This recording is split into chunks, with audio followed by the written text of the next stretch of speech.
Bonjour à tous et bienvenue pour une nouvelle vidéo. On est la 7e illusion. Voilà, je ne suis pas tout seul. Et pour une fois, nous ne sommes pas en duo, mais bien en trio, parce que je suis avec Jude Melon et Joe. Comment vous allez?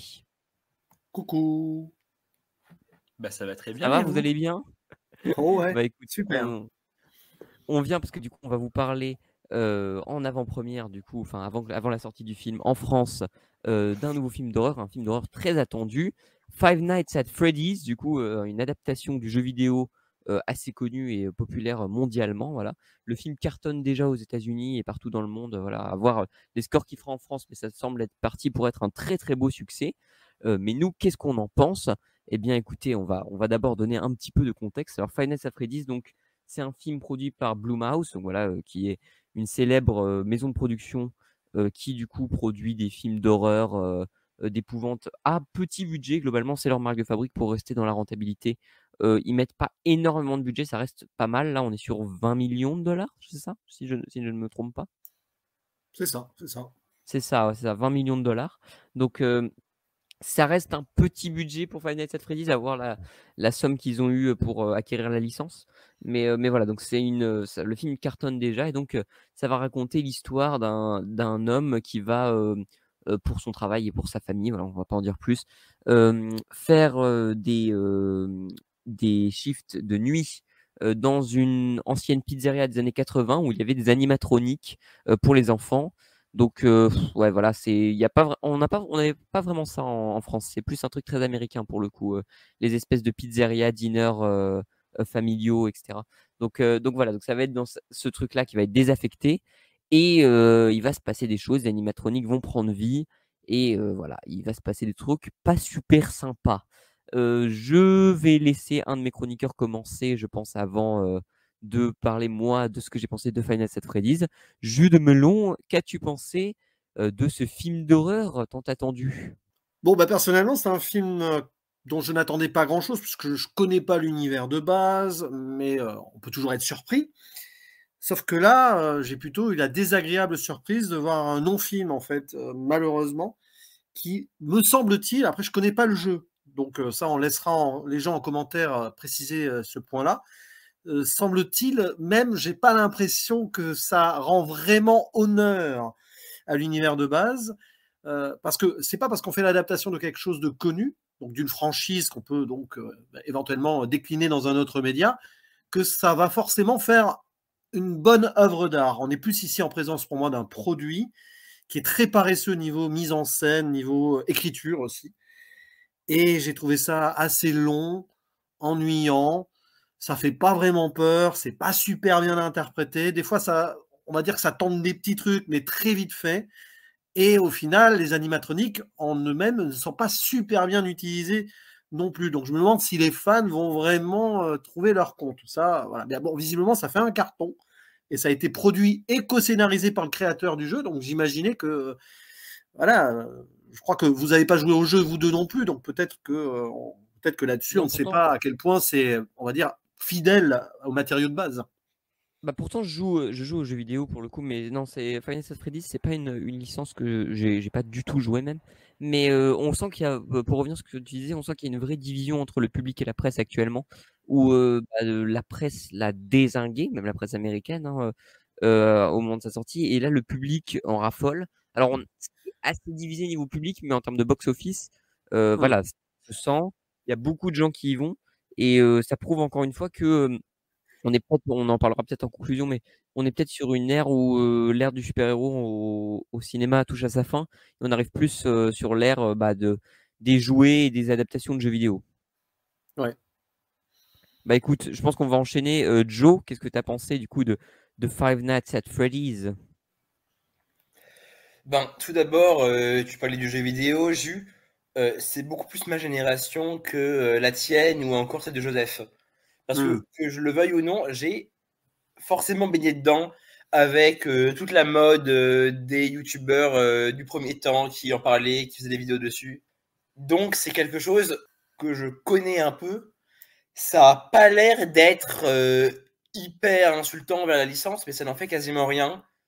C'est fidèle parce que oui, animatronique, d'embarre, plus film horrifique, j'ai pas envie de dire horreur. Parce que ça n'en fait absolument rien de cet aspect hanté. Tu dis que ça fait un carton, mais c'est bien que le film s'assume comme il est, à savoir c'est un film en carton qui ne tente absolument rien. Mais d'un côté, j'ai envie de le détester pour tous ces problèmes de rythme et ces clichés ambulants, mais de l'autre, c'est pas un film détestable pour autant.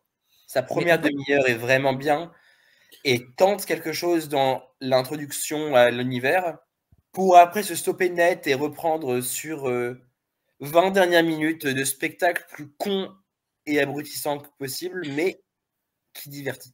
Mais je ne sais pas si vous serez d'accord avec moi, je trouve qu'il y a une surécriture en fait, parce qu'il y a l'univers de base, donc on s'attend à un petit côté parc d'attractions fantômes, etc. Bon, c'est pas Willy's Wonderland avec Nicolas Cage, mais on pourrait y penser. Mais du coup, on essaie de mettre de la psychologie avec le personnage principal, donc, qui est joué par Josh Hutcherson d'ailleurs, qui était dans Hunger Games, mais aussi Le Secret de Terabithia. Vous voyez Le Secret de Terabithia d'ailleurs, ça vous serait plus angoissé que sur ce film-là. Et limite, on s'en fiche un petit peu de cette histoire, du traumatisme et tout. On y reviendra en zone spoiler si vous voulez. Mais clairement, clairement. Mais je pense qu'on va en parler. Moi, je vais donner du coup mon avis pour qu'on finisse le premier tour de table.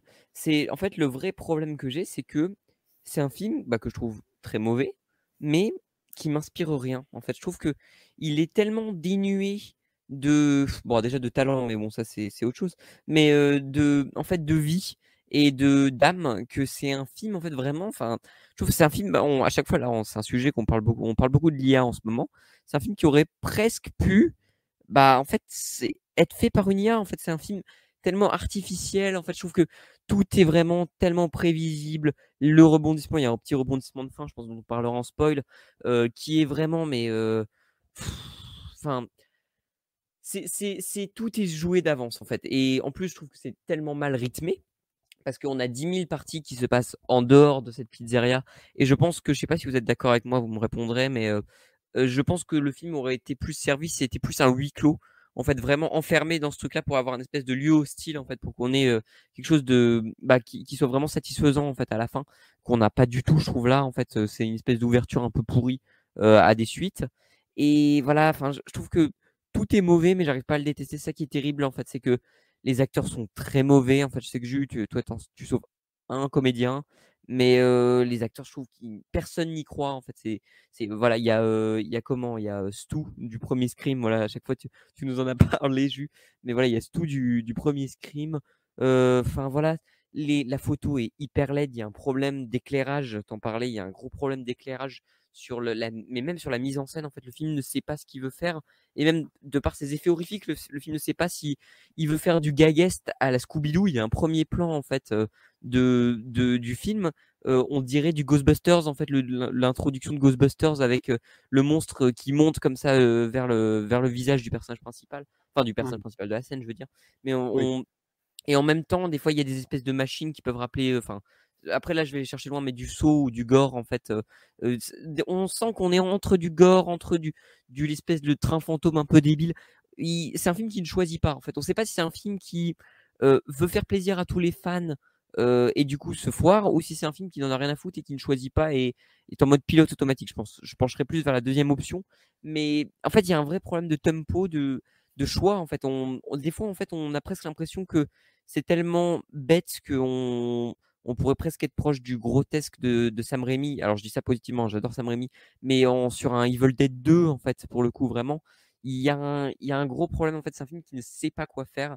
Et je vais conclure là-dessus sur mon avis général, c'est que c'est un film qui ne sait pas quoi faire et qui est bloqué. Et peut-être que je sauve juste voilà, les visuels des animatroniques qui sont pas trop mal. Mais comme tu disais, Jus, le film ne sait pas quoi faire de ces animatroniques et c'est assez tragique. Mais bon, voilà, du coup, je vais laisser Joe rebondir, je pense, sur ce que disait Jus tout à l'heure, parce que je crois que tu avais quelque chose à dire. Là où tu penses que c'est un film qui est bloqué, au contraire, je pense que c'est un film qui est trop libre. Comme le dit Jus, c'est surécrit, mais c'est un film qui se perd dans un côté politique qu'il ne peut pas aborder comme il le voulait. Que ce soit parmi les traumas de la jeunesse, les traumas familiaux. Il y a un vrai côté nanar dans le scénar. Ou encore directement par sa morale sur le capitalisme. Ouais, non, qui frôle le nanar. Mais c'est du nanar pas assumé, en fait. Enfin, c'est ça, en fait, c'est que ce n'est jamais assumé. Le film a des sursauts d'intelligence qu'il ne sait pas maîtriser, qu'il ne sait pas canaliser, et au contraire, à force d'ouvrir beaucoup trop de portes, et ben ça fait juste des courants d'air. Ouais, mais Oui. ce qui est terrible, c'est qu'il pourrait essayer d'aller dans le full gogol, en fait. Bah voilà, je sais que vous détestez les deux Venom qui sont pas des films d'horreur, mais les films Venom assument d'aller vers un espèce de côté gogol bête, en fait, crado, qui moi m'amuse, je trouve, en fait, où tu ris du film. Et là, je trouve que c'est même pas assez assumé pour que ce soit drôle, en fait. Enfin, c'est rien, en fait, c'est un déni, en fait, je trouve, ce film-là. Mais juste, tu voulais Par parler. contre, Tu tu voulais peux parler. dire Non, que mais- j'aime des FNAF, mais tu ne peux pas dire que j'aime pas Venom. J'aime bien Venom. Right. Et pour rebondir sur ce que tu dis, Sawyer, c'est vrai qu'on le sent le côté décalé un petit peu, on ne prend pas au sérieux les choses, mais à côté, le film essaye d'être sombre, avec une photographie pas du tout maîtrisée, avec voilà, c'est très obscur, mais on joue pas sur la profondeur de noir, rien du tout. C'est limite du c'est- souffle Flanagan, en fait. Mais c'est ça, justement, tiens, on peut en parler de Flanagan. Figure-toi que la musique a été composée par les Newton Brothers, qui sont les compositeurs assumés de Flanagan. Oui, oui, c'est les La mêmes. musique, elle est géniale. Ouais, bon, c'est assez générique Ouais, quand même. vite fait, quoi. C'est 3 notes, C'est- quoi. Ouais, mais sinon, voilà, la photographie ne tente rien. Et pourtant, on sent que ça veut essayer de lorgner vers l'expressionnisme allemand sur certains trucs. Le film ne sait pas trouver sa tonalité entre délire assumé gore, qui n'est pas vraiment gore du coup, le côté nanardesque, qui n'est pas vraiment nanardesque, et le côté sérieux, sombre, et même politique sur les enfants qui auraient pu souffrir, enlever et tout. Mais même ça, c'est pas approfondi. Du coup, le métrage, il vivote entre plusieurs styles, Mais trucs. en fait, vu Et... qu'il parle trop vite de tous les trucs, en fait, il y a des côtés extrêmement nanars. On reviendra sur les passages dans la forêt Oh, avec les enfants. Il y a des ouais, ouais. côtés, mais nanars à Mais fond, quoi. Enfin, c'est pour ça le que truc est que, enfin, c'est fou, quoi. quand je disais que c'est presque un non-film, voilà, c'est ce que je disais un petit peu dans mon podcast sur ma chaîne, parce que je me suis fait du mal, je fais 2 émissions sur ce film, mais bon, tant qu'à l'avoir Pas vu, hein, prévu. c'est pas du cinéma pour moi, parce que le film ne choisit pas son point de vue et sa tonalité. Il vivote à droite, à gauche, pouf, pouf, voilà. Il prend pas de décision, il n'y a pas de choix artistique. Mais Et en pour fait, le moi, vrai c'est truc, pénible. c'est que je serais prêt à pardonner en fait beaucoup de défauts au film si au moins il me divertissait en fait et si au moins il Mais était même un pas, peu divertissant et marrant et même pas en fait je trouve que même c'est pas. un ennui en fait il y a une scène en fait de meurtre littéralement il y a une scène de meurtre dans tout le film et c'est d'un ennui total quoi. Ouais, l'intro est pas mal gérée sur ce point-là, ouais, quand on y pense. Voilà. Mais c'est bizarre. L'intro, même si elle est bien gérée, elle arrive comme ça, là, comme un cheveu sur la soupe. Pouf, on te met dans l'univers et derrière, psychologie du personnage principal. Pff, voilà. Mais je Bon, pense je qu'on pense peut qu'on passer peut à la zone spoiler. Hein. ouais je pense qu'on peut passer à la Non, zone mais ce spoiler. personnage n'a aucune psychologie, par contre. Bah, on lui... Bah, enfin, C'est si, ouin ouin, je suis un émo dépressif. ah, ouais, Écoute mais... Vive Naissance, fais pas ouais, chier. le problème, c'est que c'est mal écrit parce que voilà, on va nous caractériser par des flashbacks sur ce qu'il a vécu. Tu Mais sais, tu on a... comprends? Citizen Kane a inventé le flashback. Faut bien dire qu'on est cinéphile. Alors, attention, Il a parce que réutilisé le flashback. j'arrive à défendre un petit truc dans la mise en scène, c'est les transitions. Alors malheureusement, ça se répète en boucle. Hein. Le film, il fait une boucle sur ses flashbacks, mais il y a des tentatives de mise en scène sur passé, présent, rêve, réalité. Mais oui, c'est vrai qu'on fait des non gros c'est plans sur ces pareil, pilules qu'il prend. On insiste bien sur ouais ça. ouais Il va pas bien le monsieur. Oh. bah écoutez si on passe en partie spoiler je pense qu'on peut parler du Oui, entre guillemets twist du film où c'est en tout fait le tueur. c'est Stu encore une fois Oh le non, il a tueur encore tué quelqu'un. 25 ans plus Alors Stu, tard. au passage, pour celles et ceux qui n'ont pas la référence, c'est Matthew Lillard dans le premier Scream qui est là dans le film, et c'est lui qui est responsable de ce. Il fait peine à voir. Hein. Oh, c'est compliqué.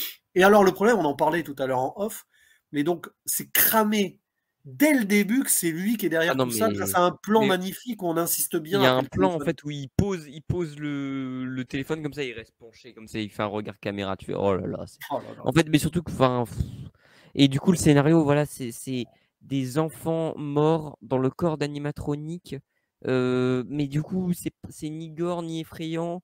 C'est même pas gogol parce que ce double twist où en fait la fille, la flic qui était comme par hasard, voilà la fille du méchant.